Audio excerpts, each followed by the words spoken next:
Ahora vamos a comenzar a hablar detenidamente de los diferentes hallazgos que hice a lo largo de mis 5 años de mi investigación. Entonces, hagamos primero una pequeña mirada al pasado. En teoría, en el sistema capitalista liberal que rige la actualidad, en teoría, nosotros el consumidor tiene un rol muy importante en el mercado. En teoría, el consumidor es el árbitro del mercado. Es decir, que según el liberalismo clásico, las empresas van a competir entre ellas y el consumidor va a tomar decisiones racionales, lo que va a implicar que a largo plazo las malas empresas, las que ofrecen los peores productos, salgan del mercado y solo permanezcan las que ofrecen los mejores productos. Eso plantea el liberalismo, una competencia eficaz y sana, y que la intervención del Estado debe ser limitada a su mínima expresión. Sin embargo, pues es una realidad que si el árbitro del mercado, el consumidor, actúa la mayoría de las veces de una manera irracional, emocional, sin leer los contratos, pues hay una serie de fallas del mercado. Y además hay unos mercados muy complejos donde las partes no tienen la misma información. Entonces son mercados asimétricos. Entonces hay una serie de fallas.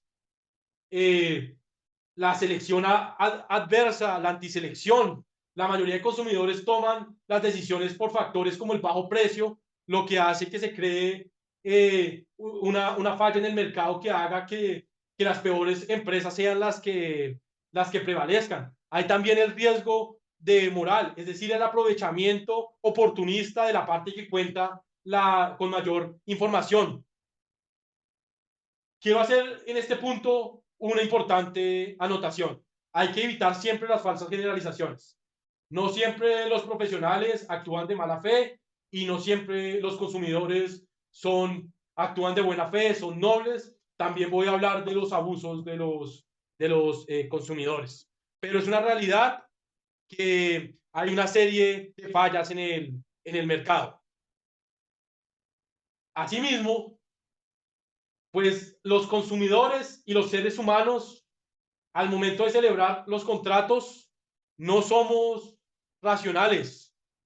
Hay estudios que demuestran que el 95% de las decisiones son tomadas de manera emocional, racional y sin reflexión. Las personas cuando toman decisiones están marcados por su aversión al riesgo, están marcados por la falta de visión a largo plazo. Uno cuando se inscribe en un gimnasio es muy positivo y a los pocos meses abandona porque no tiene la visión a largo plazo de que no va a continuar asistiendo al gimnasio. Adicionalmente, nos dejamos descrestar por elementos intrascendentes como el bajo precio. Uno cuando se casa no piensa a futuro, no piensa en las posibilidades de divorciarse. Nosotros los consumidores tenemos a procrastinar y a tomar la opción que genere el menor esfuerzo.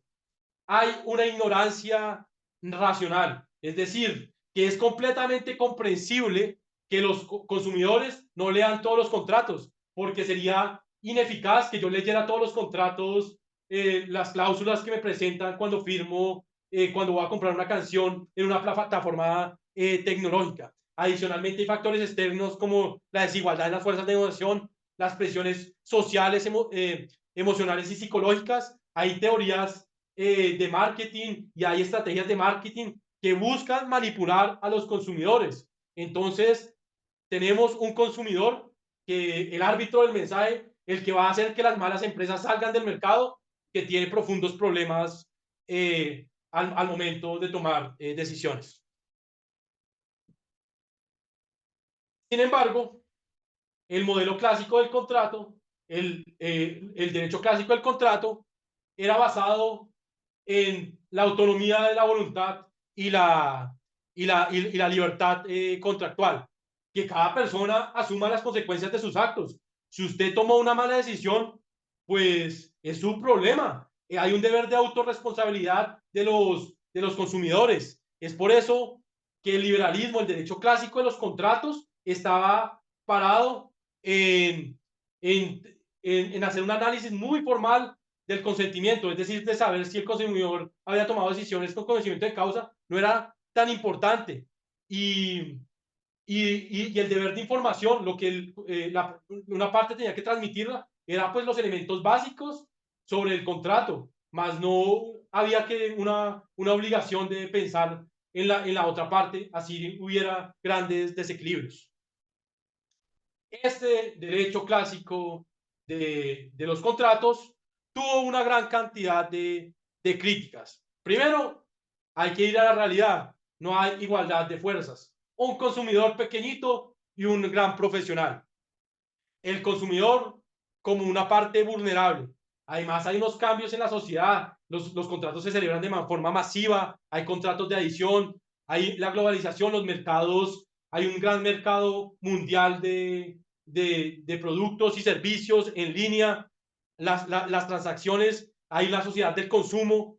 Las transacciones son masivas. Las personas firman una gran cantidad de contratos. Entonces, esto llevó al surgimiento del derecho al consumo. El derecho al consumo surge después de la Segunda Guerra Mundial como un interés de proteger al consumidor como la parte débil de la relación contractual. El objetivo es reequilibrar las relaciones contractuales. Esos son los objetivos del derecho del consumo. Sin embargo, en la actualidad, ese derecho del consumo que surgió hace algunos años, hay pues grandes críticas relacionadas con el derecho del consumo. Primero, hay la crítica de excluir. Si uno quiere hacer constituir una categoría especial de consumidores para brindar una protección especial a esa categoría especial de consumidores, tiene que definirlo. Y cuando se hacen definiciones, se excluye a muchas personas. Entonces hay muchos autores que plantean que no es bueno centrarse en una pequeña clasificación de consumidores. Adicionalmente, hay fuertes tensiones entre los defensores de los profesionales y los consumidores, porque sobre todo en Latinoamérica hay jueces pro consumidores con un gran activismo judicial y para muchos, lamentablemente, se ha perdido el equilibrio. El derecho al consumo es como un péndulo y lamentablemente en este momento hay personas en los sectores que uno le menciona el derecho al consumo y piensa que es un derecho abusivo donde los consumidores abusan de la protección que se les brinda en el derecho. Es por ello que hay un péndulo y una de las grandes teorías que yo planteo es que la academia, cuando hay momentos de tensión entre los consumidores, los abogados de los consumidores y los profesionales, la academia tiene que servir como mediador en esos conflictos. Por otro lado, en las tesis doctorales cogemos temas complejos, porque no vamos a tomar un tema que es de fácil solución. Entonces, las tesis doctorales, ¿qué hacemos? Cogemos temas que van evolucionando todo el tiempo. Hay una justaposición de factores que agravan la asimetría de la información. Es por ello que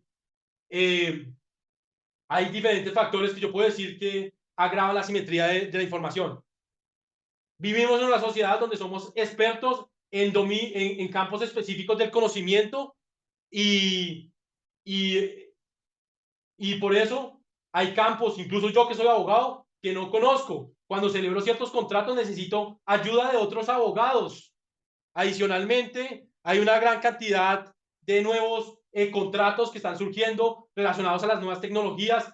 Hay nuevos contratos, oportunidades de inversión y las personas constantemente tienen que tomar decisiones sumamente importantes en su vida. Es por eso que tienen que decidir el plan de pensión, el plan de salud, tienen que decidir en qué van a invertir su dinero. y son consecuencias que traen grandes decisiones a largo plazo. Adicionalmente, nos ofrecen contratos sumamente conexos, complejos. Uno va a adquirir un producto y la persona le ofrece otros dos productos adicionales. Es por eso que hay una mezcla entre los diferentes productos. Hay todo un ecosistema de productos y sistemas que son ofrecidos.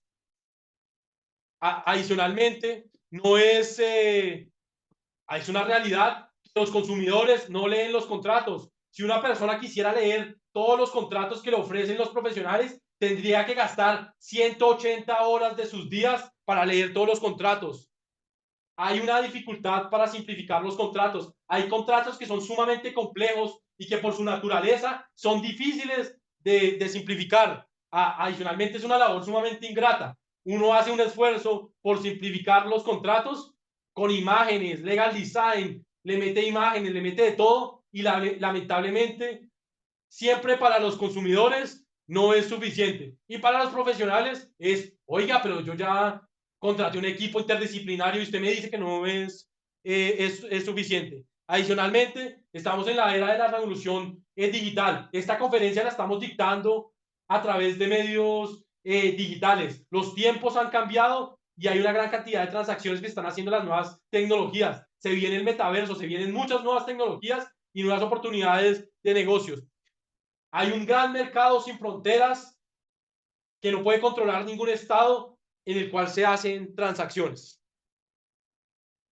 Es por ello que yo siempre he dicho, pues cuando yo hice la investigación, vino la pandemia del COVID-19. Es por eso que hice siempre la analogía que el problema de asimetría de la información era como el COVID-19. Es por eso que estaba en una constante mutación. Es por ello que las medidas de protección del consumidor hay que adaptarlas constantemente y por eso, incluso medidas que se tomaron recientemente comienzan a ser, entrar a tener en conflicto con las nuevas tecnologías. Yo siempre pongo un ejemplo. El derecho de la Unión Europea estableció que todos los aseguradores tenían que presentar un documento de información de producto. Es decir, que en 2 páginas tenían con símbolos y diseños que tenían que presentarle al consumidor un documento de 2 páginas que sintetice una ficha de producto, que sintetice los productos que ofrecen en el mercado. Muy bonito hicieron ese documento de información de producto. Yo me pregunto, ahora que los consumidores de seguros van a celebrar negocios en el metaverso, ¿ese documento de 2 páginas sirve? Que se tenga que quitar las gafas y mirar el mail para analizar ese documento de información de producto.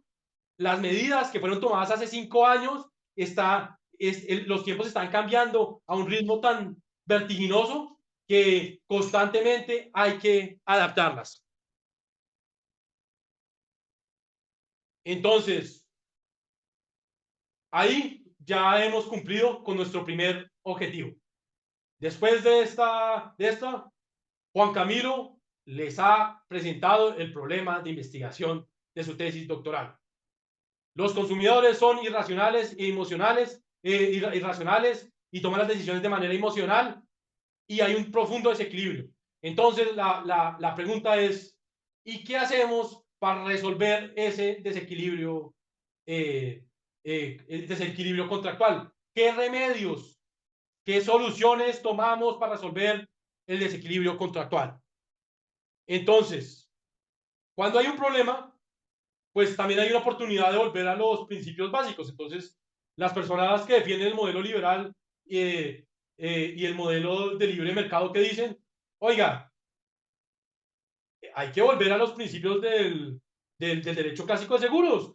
El consumidor también tiene un deber de autorresponsabilidad. Hay que evitar los paternalismos extremos. Si la persona toma malas decisiones, pues precisamente que aprenda de sus malas decisiones. Como en el amor, hay que aprender de las malas decisiones. Entonces, esa es una primera solución. Es decir, no cambiamos nada, sostenamos en nuestro modelo. Segundo, el suministro voluntario por parte del profesional. Oiga, hay profesionales que dicen, yo ofrezco mis servicios y son mis bienes, yo quiero tener una buena imagen de mis consumidores. Es por eso que de manera voluntaria el profesional puede brindar la información para cubrir las lagunas de información de los consumidores. Entonces, ese es un segundo remedio. El gran defecto de ese remedio es que el profesional, pues tampoco es bobo. Entonces, pues hay una tendencia natural a centrarse en lo bueno de su producto y no mencionar las cosas problemáticas. También, pues hay un movimiento de simplificación de los contratos. En la actualidad hay laboratorios, universidades que están hablando de los estudios de comportamiento, es decir, estudiar el análisis de cómo toman las decisiones los consumidores, muy aliados a la psicología y a la filosofía, para que modificar los contratos de tal manera de que sean accesibles y de fácil entendimiento para los lectores, para los consumidores. Es por eso que se habla del legal design. Muchas palabras en inglés sumamente bonitas, que los contratos ya no sean solamente textos aburridos, sino que tengan imágenes, que se hagan estudios psicológicos de los comportamientos de los consumidores. También hay una solución evidente. Si el consumidor es irracional, pues llamemos un amigo, un profesional, un intermediario que ayude a tomar decisiones, un profesional que tome todas las decisiones por el consumidor. Sin embargo, pues sería muy costoso y sumamente tedioso que todas las decisiones uno tuviera que consultarlas con un abogado. Yo a mis amigos les ofrezco mis servicios para analizarle los contratos, pero pues lamentablemente no puedo estar con ellos todo el tiempo para tomar cada una de las decisiones de su vida. Solo puedo ayudarlas en las más importantes. Entonces, ¿esto qué hace? Que surja la necesidad de medidas más coercitivas. ¿Qué podemos hacer para solucionar el problema de asimetría de la información? Entonces, que el Estado intervenga. No vamos a cambiar el modelo liberal, solo es que el Estado va a intervenir más y va a controlar y va a controlar a los profesionales. Entonces, pues, ¿qué podemos hacer? Controlar el contenido de los contratos, es decir, antes de que sean lanzados al mercado, que un abogado revise cada uno de los contratos, que haya un derecho de retracto de los consumidores. Oiga, como los consumidores toman decisiones de manera en lugares inhabituados y muchas veces sin reflexión, ¿por qué no damos un periodo para que el consumidor pueda reflexionar sobre sus decisiones? Aunque pues el problema del derecho de retracto es que si la persona no leyó el contrato cuando se lo entregaron, así leen un mes, 2 meses, 3 meses, no lo va a leer. Solo cuando haya un problema lo va a leer. También en el derecho financiero hay la política de gobernanza y control de productos. Esto es para los productos financieros, es decir, que el consumidor se debe ser puesto en el centro y que las autoridades de control tienen que analizar que los productos estén cumpliendo constantemente durante todas las etapas las necesidades de los consumidores. Si hay un producto riesgoso en el mercado, la autoridad de control y tiene que sacarlo rápidamente. Adicionalmente, pues hay otras soluciones muy sencillas. Como los consumidores son irracionales, hay contratos que se deberían prohibir a los consumidores, porque pues la verdad no están en capacidades de entender. Entonces, estas son las medidas. Sin embargo, la medida que más se adapta a, al modelo liberal y la cual nos centramos nuestra investigación es el deber de información del profesional. Según esto, es muy sencillo. Amigos del modelo del derecho clásico, muy interesante todo, sería muy bonito que esa imagen del consumidor que ustedes tienen, pero no es en realidad. La realidad es que hay una parte fuerte del contrato y un consumidor vulnerable. Entonces, ¿qué vamos a hacer? Pues oiga, profesional, usted tiene que actuar de buena fe, basado en los principios de solidaridad, cooperación. Es por ello que usted, como parte fuerte, tiene que darle información al consumidor para que éste pueda tomar decisiones de una forma racional. Incluso, si usted no le da esas informaciones esenciales e incita y hace que el consumidor tome malas decisiones de manera irracional, o sea, haga malas ideas sobre el que cubre un contrato, usted va a tener que pagar los perjuicios que le cause al consumidor. Se crea una responsabilidad contractual.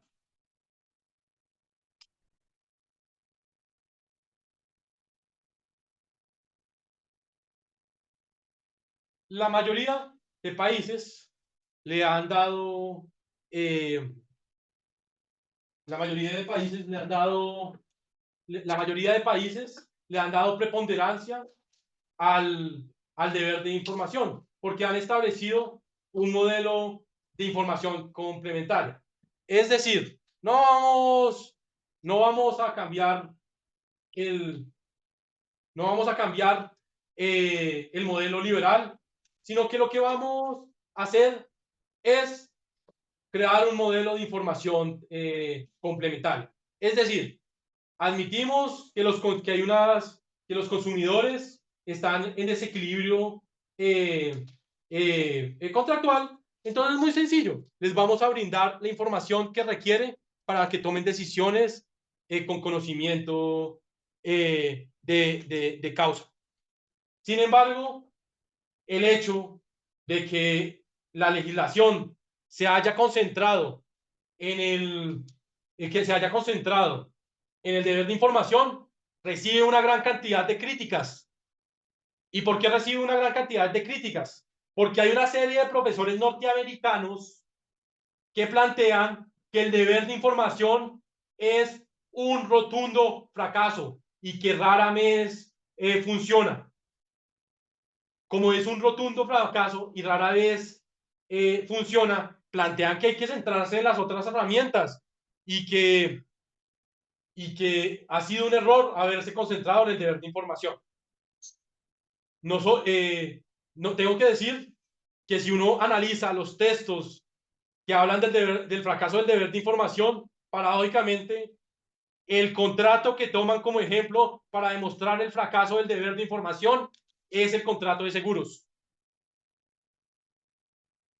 Sin embargo, pues nosotros optamos por una realidad. Por el momento, el deber de información es la medida preponderante. Entonces, ojalá, si en un futuro se demuestra el fracaso total del deber de información, yo trabajo en la distribución del riesgo, los riesgos. Celebro que haya otros juristas estudiando los otros remedios, porque si fracasa el deber de información, ellos van a ser los salvadores. Y adicionalmente, yo tengo una mirada positiva, que como vas a poner al final, es una mirada constructiva del deber de información. Entonces, para mí no es un fracaso total. Por eso yo me centro en el deber de información. Hay varias cosas que tengo que decir sobre el deber de información del profesional para que ustedes entiendan las propuestas que voy a hacer al final. Voy a coger velocidad de crucero, voy a ir un poco más rápido con el objetivo de que voy a presentar los temas de una manera más ágil, pero los voy a presentar con el objetivo que en un futuro, si alguno de ustedes quiere tomarse un café conmigo para hablar uno de los diferentes temas que voy a abordar, yo soy voluntario y mi filosofía de vida es siempre disponible para un café. Entonces, voy a explicar un poco rápido porque son varios temas y luego me centro en lo que propongo, que es lo novedoso que hablo. Entonces, en primer lugar, antes el deber de información del profesional no existía. Entonces fue una creación jurisprudencial del deber de información y los otros deberes precontractuales con base en el principio de la buena fe y la solidaridad. Hoy en día, felizmente, ya está incorporado en el marco normativo. Sin embargo, yo siempre soy criticado porque las personas tradicionales que les gustan los principios me dicen que yo tengo una actitud un poco moderna del derecho y que no me centro mucho en la tradición del derecho. En la actualidad, los principios son una fuente importante de interpretación porque hay gran cantidad de problemas. Lo que yo hago es que las teorías tradicionales tienen que ser actualizadas para que sigan siendo vigentes. Yo soy de la visión de que tanto los jóvenes abogados que utilizan una serie de anglicismos todo el tiempo tienen que simplificar el lenguaje y también los abogados tradicionales tienen que hacer lo mismo para que puedan dialogar las dos generaciones de juristas. Como ya lo dije, el deber de información se basa en los principios de confianza, buena fe, solidaridad contractual. Es una variante del liberalismo. No vamos a cambiar el modelo económico. Se parte del supuesto de que, pues, si hay una irracionalidad de los consumidores, pero la idea es muy simple. Si le damos una información adicional a los consumidores, pues ellos van a tener las herramientas para tomar decisiones. Al final hablaremos de una gran discusión. Oiga, ¿y no será que el problema es tan grave que el deber de información no va a servir para nada porque hay consumidores que son tan irracionales que así usted haga el mayor esfuerzo, no tiene las capacidades cognitivas para tomar decisiones racionales? Es por ello que es un problema sin solución. No es posible que el consumidor tome decisiones racionales. No quiere, no está interesado y así usted haga todo lo que quiera. Es un problema de fondo que no va a poder solucionar. Bueno, el deber de información, como surgió en la jurisprudencia, es un deber que surge en las negociaciones del contrato, antes de celebrar el contrato. Entonces es un caso en el cual los principios de la buena fe y la solidaridad crean un deber sin que todavía exista un contrato. No es el único de los deberes precontractuales, sino que es uno de los deberes contractuales. Es decir, hace parte de una clasificación más amplia. Voy a intentar, esta es la parte que cuando estaba practicando esta conferencia tenía más miedo, porque dije, voy a perder a mis amigos que no son abogados. ¿Qué hago para que no se me aburran? Tranquilos, ya voy a pasar esta parte que es un poco jurídica. Por otro lado, tengo que decirlo que a veces en el derecho del consumo, por intentar la noble objetivo de proteger a los consumidores, se nos va la mano. Es por eso que en la actualidad, uno de los grandes críticas al derecho del consumo es que hay una inflación normativa. Los belgas hablan del bombardeo legislativo. Es por eso que hay una dispersión normativa, duplicidad de normas, problemas de articulación. Era entendible que cuando surgió el derecho del consumo fuera conflictivo su inclusión en el sistema jurídico. Pero hoy en día hay una gran cantidad de conflictos entre el derecho tradicional, el código de obligaciones y el derecho del consumo. No se sabe cuál es la definición de consumidor. Adicionalmente, se presenta una situación muy paradójica. Yo soy experto en derecho de seguros y hay una gran cantidad de normas protectrices del consumidor de seguros y hay unas normas generales del derecho del consumo. Entonces hay una serie de conflictos por cuál de las normatividades se aplica. La norma especial que protege a los consumidores de seguros o la norma general del derecho del consumo. En Colombia es tanta la inflación normativa que tenemos un estatuto del consumidor general y decidimos también crear un estatuto del consumidor financiero al cual hace parte el consumidor de seguros. Y es la fecha, llevamos más de 10 años y todavía estamos peleando cuándo se aplica el uno, si el uno es excluyente del otro. Entonces es un derecho conflictivo y es una gran cantidad de información que se le debe transmitir al consumidor. Es por eso que la ubicación normativa del deber de información está dispersa. En la Constitución, en el Código de Obligaciones, en el Código del Consumo, en el Estatuto del Consumidor, o en la ley especial, en la jurisprudencia. Muchas veces no necesariamente la ley especial es la que más protección ofrece a los consumidores, porque muchas veces la ley especial solo le dice, denle una gran cantidad de información técnica a los consumidores. En Francia, las decisiones más importantes del derecho del consumo han sido interpretando la obligación del Código General de Obligaciones. Entonces, pero está completamente disperso el deber de información. Sobre el deber de información, se puede decir algo muy interesante, que el derecho al consumo en general, uno puede tomar medidas preventivas, es decir, evitar los problemas. Oiga, ¿cómo hacer para mejorar el sistema para que los consumidores tomen buenas decisiones? Hay medidas curativas, es decir, el profesional informó mal a los consumidores, pues que pague. Y también en el derecho al consumo hay un análisis colectivo, es decir, la defensa general de los grupos de consumidores. Nosotros, yo soy profesor, a mí me gusta centrarme más en la prevención, cómo mejorar el sistema y no tanto en la responsabilidad, es decir, quién tiene que pagar cuando el sistema fracasa. Es por eso que nuestro enfoque es el enfoque preventivo. Las tres sistemas tienen que coordinarse, pero nuestra tesis y nuestro enfoque personal es el preventivo. ¿Cuáles son los objetivos del deber de información? Los objetivos del deber de información son fundamentales porque nos van a permitir saber si el deber de información fracasó o no. Los objetivos del deber de información son los siguientes. Uno, proteger al el consentimiento del consumidor, que las personas tomen decisiones con conocimiento de causa.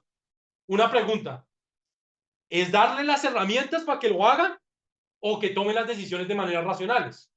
Porque si es darle las herramientas, muy difícilmente habrá fracasado el deber de información, porque la mayoría de profesionales les dan las herramientas a los consumidores. Pero si el objetivo es lograr un cambio, que tomen decisiones racionales, es que se discute. Adicionalmente, se busca que los consumidores puedan comparar los productos y cumplir su rol de ser los árbitros del mercado. Y finalmente, en sectores como el sector asegurador, pues lamentablemente los que trabajamos en el sector asegurador, siempre las personas tienen una mala imagen de los aseguradores. Entonces, pues el deber de información busca darle información darle información a los consumidores y mejorar la comunicación para que mejorar la imagen del derecho de los profesionales. Bueno, ¿el deber de información es el mismo o depende de las circunstancias? No, el deber de información depende de la intensidad del deber de información, depende de diferentes cosas. De la calidad de las partes. En el derecho al consumo es mejor ser ignorante. Es como cuando uno va a urgencias y necesita que lo atiendan rápido. Es mejor decir que uno se está muriendo a decir que uno no está tan grave. Algo pasa así con el derecho al consumo. Cuando uno sabe de la ley, tiene menos derecho. También el tipo de bien o servicio. Decisiones más importantes, mayor protección. Queremos proteger a los consumidores en los casos pequeños, los casos bagatelas, pero la realidad es que el derecho se tiene que concentrar en las grandes decisiones de los consumidores. También la importancia y la complejidad de los contratos. Hay contratos sumamente sofisticados y riesgosos. Inversiones, nuevas tecnologías, criptoactivos, todo eso. Yo soy abogado y no he entendido qué es esa cosa del blockchain, una gran cantidad de cosas, unos términos en inglés. Soy joven y me la paso leyendo sobre esos temas y es la hora que me he metido a asociaciones de abogados expertos en nuevas tecnologías para aprender. Tengo más de 30 años y siento que hay abogados de 25 años que hablan temas que no entiendo. Entonces, pues es muy sencillo. Esos factores que acabé de describir hacen que la intensidad del deber de información varíe. Si las partes están están en el pie de igualdad, si una gran empresa va a contratar un seguro, Coca-Cola va a contratar un seguro, pues no necesita protección. Es por eso que no hay ningún deber de información. Asimismo, si hay una simetría de la información y hay una parte débil del contrato, pues hay que brindarles el deber de información, darle la información suficiente para que tome decisiones. Y lamentablemente, en el derecho del consumo actual, se está hablando de que hay consumidores hiper vulnerables, refugiados, analfabetas, habitantes de calles, donde lamentablemente no se necesita un deber de información, brindar la información. Es para que se llenen las lagunas. Se necesita es otras medidas o darle un consejo para que tome las decisiones, tomar las decisiones por él, porque lamentablemente este mundo conoce profundas inequidades. Entonces, con base en eso, hay un deber de información. Entonces, la legislación le dice, señor profesional, salve usted la patria. Quiero que el consumidor tome decisiones. Pero, ¿en qué consiste el deber de información? Usted le tiene que dar información. Pero, ¿cómo se la tengo que dar? Pues hay una serie de adjetivos que se dice que debe cumplir el deber de información. Usted me tiene que dar la información de manera clara, transparente, veraz, precisa, oportuna, comprensible. La gran dificultad del derecho del consumo es que no es difícil simplificar los contratos y sintetizar las ideas no es fácil. Yo esta conferencia, una tesis doctoral, es un trabajo que daría para una clase magistral de 4 a 10 horas. Yo la estoy intentando sintetizar, espero con éxito, en 2 horas.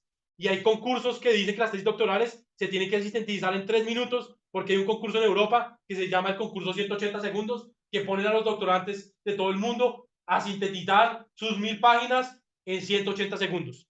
Y es un trabajo ingrato. Uno intenta sintetizar y para los consumidores siempre nada es suficiente y para los profesionales es yo le he dado todo, ya no puedo darlo más. El contenido del deber de información. Bueno, hay una definición negativa, es decir, el deber de información dice, oiga, usted señor profesional no puede mentir ni omitir información. Y hay veces que el deber de información es descrito de manera positiva. Hay una lista de informaciones que el profesional debe suministrar. Ahora llegamos a uno de los grandes problemas. El problema de determinar la información pertinente. Lo más triste de esta historia es que el exceso de información constituye una violación del deber de información. Si yo saturo al consumidor de información, pues esa información no va a servir para absolutamente nada. Asimismo, es como en el derecho de seguros belga, los juristas dijeron, oiga, el profesor Marcel Fontaine dijo, y varios juristas belgas dijeron, hagamos una lista de lo que la legislación nos dice que le tenemos que informar al consumidor. En total eran 127 informaciones. Si yo le doy 127 informaciones al consumidor, ¿va a tomar decisiones racionales? Pues claro que no. Entonces, tenemos el problema de saturación del consumidor y el problema de proporcionalidad. Para no violar el deber de información, hay que establecer unos límites al deber de información. Adicionalmente, pues el deber de información es sumamente interesante, pero no, como no hay que informarlo todo, y adicionalmente sería desproporcional que, que el profesional tuviera que informar absolutamente todo. Entonces, se han establecido una serie de límites al deber de información. Primero, hay una información que es confidencial. Oiga, yo tengo que informar sobre mi producto, no sobre el mercado. No tengo que decir Sí, la competencia ofrece mejores productos que yo. Oh, yo tengo que centrarme en mi producto. Hay una cosa, hay que diferenciar el deber de información, que es darle las herramientas para que tome la decisión, al deber de consejo. En ciertos productos financieros muy sumamente complejos, un intermediario o el mismo profesional sí tiene que darle un consejo individual. Es decir, que le tiene que decir cuál es el producto que se adapta más a sus necesidades. Adicionalmente, el deber de información tiene que analizarse en conjunto con el deber de autoinformarse. Oye, usted no puede ser irresponsable y actuar de manera desinteresada por sus negocios. Entonces, pues se tiene que conjugar. Hay un deber de información del profesional y a su vez hay un deber de autoinformarse del consumidor.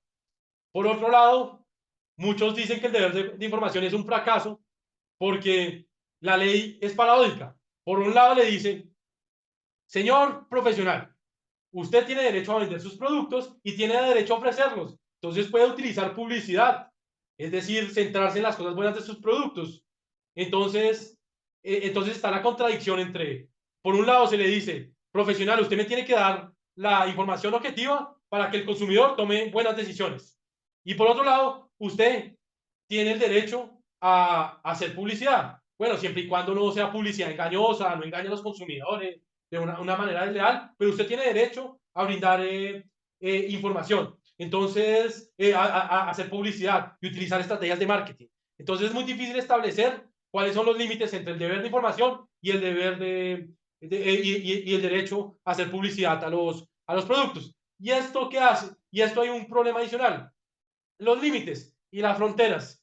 ¿Y quiénes definen las fronteras? Los jueces. Y lamentablemente tengo que decirlo, en Latinoamérica hay un activismo judicial sumamente marcado y hace que la claridad conceptual se pierda y muchas veces, lamentablemente, pues los jueces no tienen la claridad conceptual y adicionalmente toman decisiones y no hacen un proceso argumentativo para justificar las mismas. Nosotros como profesores tenemos que prevenir y educar a los jueces o a los futuros jueces para que eh, esas limitaciones conceptuales no desaparezcan porque hace sumamente difícil analizar el derecho. Adicionalmente, eh, pues esto es una... eh, ya hablamos que hay un deber de información, pero si el profesional incumple el deber de información, pues hay que tener una serie de consecuencias legales. Entonces, esto es lo que se llama la responsabilidad civil. Si el profesional no informó bien al consumidor, hay todo un debate eh, probatorio. En algunos casos es sencillo porque no es suficiente. El consumidor se violó el deber de información, es decir, el consumidor no dio su consentimiento con conocimiento de causa, es por ello que se puede anular el contrato y no hay problema. Se hace como si el contrato no existiera.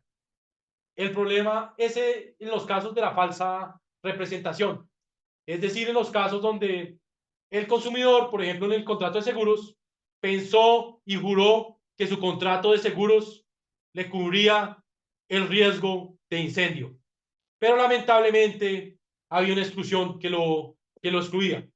Entonces, ¿cuándo se va a enterar que violaron su deber de información? Al momento del siniestro, muchos meses después. Entonces, el grave problema de la violación del deber de información son las falsas representaciones de los consumidores.